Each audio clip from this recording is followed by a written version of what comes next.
Derek, there's obviously many reasons why people go into foreclosure. You know, being in the business and dealing with this on a daily basis. Can you kind of describe what maybe a few biggest reasons why people face foreclosure? Sure. Unfortunately, in our lifetimes, a lot of different things happen.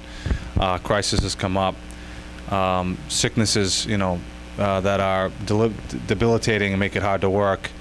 Loss of a job or loss of more than one job. If both people could possibly lose their jobs. Divorce is a big one, because a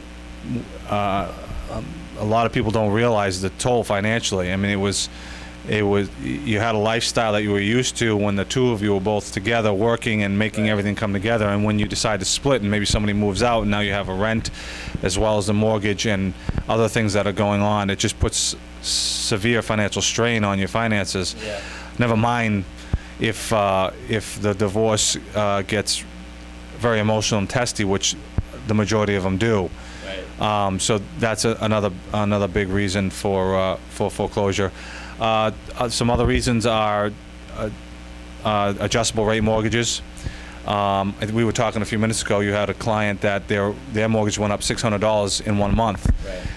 That's a huge jump for most people. A lot of people that bought in the last few years, their mortgage where it is tight, or sometimes even a little overbearing, but they can do it. You bounce that up $500 to $800 in 1 month, and that just it breaks the bank. And after a couple months, it's a downhill battle from there. So that's another common reason. Well, let me add a reason also. I mean, you say the adjustable rate mortgages. Some people should never have bought a home in the first place.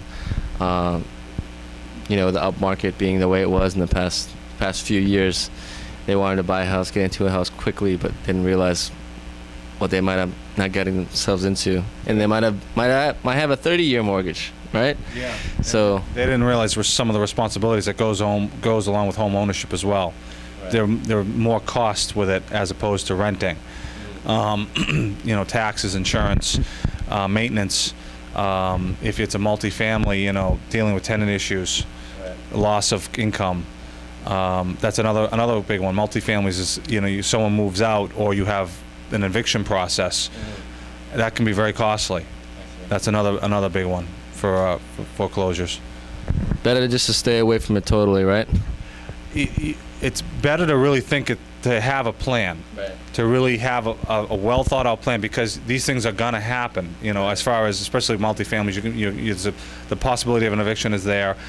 Vacancy rates, you have to have that all figured in when you actually, before you buy the property, and to know whether or not you should buy the property. Well, thanks a lot, Derek. Sure.